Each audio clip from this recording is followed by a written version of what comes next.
Anna Jibril alaihissalam nazala faqala lin Nabi sallallahu alaihi wasallam, bahwasanya malaikat Jibril alaihissalam turun dan berkata kepada Nabi sallallahu alaihi wasallam, "Innallaha yuqri'uka salam wa yaqulu laka atuhibbu an aj'ala hadhihi al-jibala dhahaban wa takuna ma'aka haitsuma kunta?" Sesungguhnya Allah mengirim salam kepadamu, wahai Nabi. Allah berfirman kepadamu, apakah engkau mau aku jadikan bukit ini menjadi emas? Wa takuna ma'aka haitsuma kunta, dan selalu ada bersamamu dimanapun kau berada. Nabi ditawarin bukit segede-gedenya, ya. Mau gak Nabi dijadiin emas nih bukit? Di mana beliau Rasul SAW fa'atraqa sa'atan thumma qala. Kemudian Nabi diam sejenak, lalu beliau sallallahu alaihi wasallam bersabda, "Ya Jibrilu, ad-dunya daru man la daru lahu, wa malu man la mala lahu, wa yajma'uha man la aqla lahu." Wahai Jibril, dunia adalah negerinya orang yang tidak punya negeri, hartanya orang yang tidak punya harta, dan mengumpulkan dunia oleh orang yang tidak punya akal baginya, ya. Dan yang mengumpulkan dunia adalah orang yang tidak memiliki akal. Faqala lahu Jibril, maka malaikat Jibril pun berkata, "Sabbataqallahu ya Muhammadu bil qawli tsabit." Semoga Allah meneguhkanmu dengan ucapan yang teguh itu. Ya. Dunia negerinya orang yang kagak punya negeri. Jadi kalau kita menganggap, waduh, udah indah deh kita hidup, mantap udah, ya. Kayaknya nggak ada yang lebih indah dari apa yang kita rasakan saat ini, ya. Akhirnya terlena dengan segala keindahan dunia, terbuai dengan segala macam kemewahan dunia, lupa dalam ibadahnya kepada Allah Ta'ala. Orang yang kayak begini hakikatnya dia nggak punya negeri, ya. Kenapa? Karena negeri yang sesungguhnya, yang kekal abadi, yang kenikmatannya tiada ada yang pernah mengalahkan daripada kenikmatan dunia, adalah negeri akhirat, bukan negeri yang saat ini kita jalani. Kemudian hartanya orang yang kagak punya harta. Saya pernah kasih tamsil gambaran, dunia itu hartanya orang yang tidak punya harta.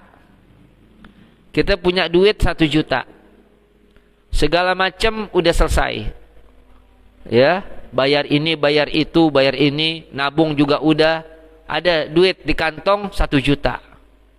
Datang ponakan minta bantuan nambahin buat bayaran sekolahan,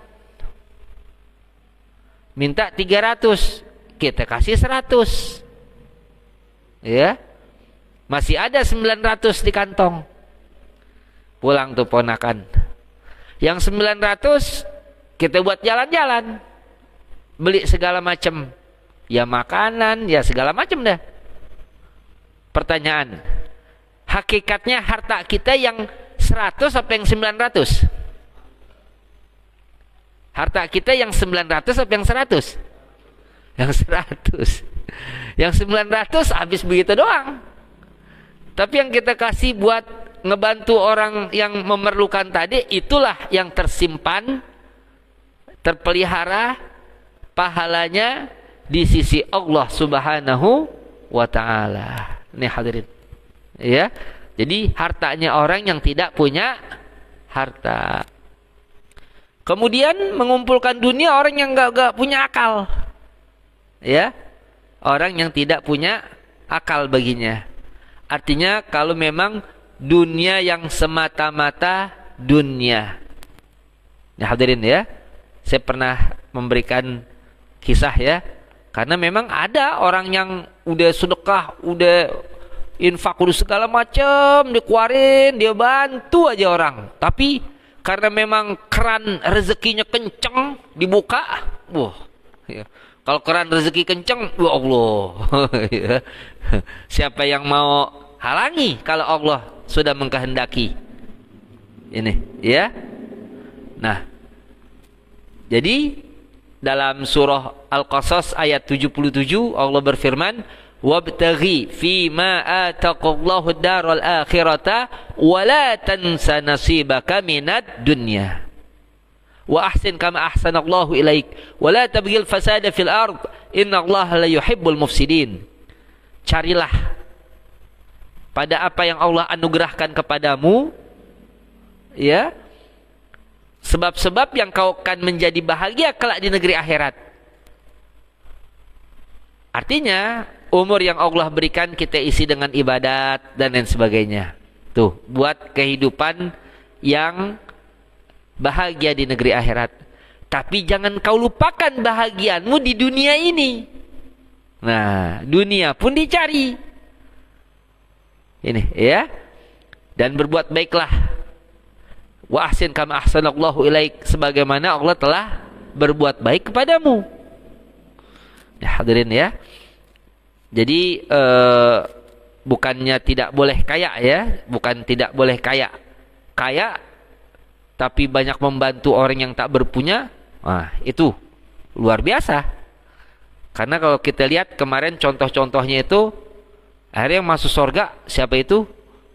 Abdurrahman bin Auf, Sa'ad bin Abi Waqqas, yang kalau sedekah, hadiah, infak sampai berapa ratus kuda, unta, sampai segala macam bahan makanan, semuanya diserahkan pada umat Islam. Nah ini hadirin sekalian ya, karena memang ada yang disebut dengan kesolehan sosial.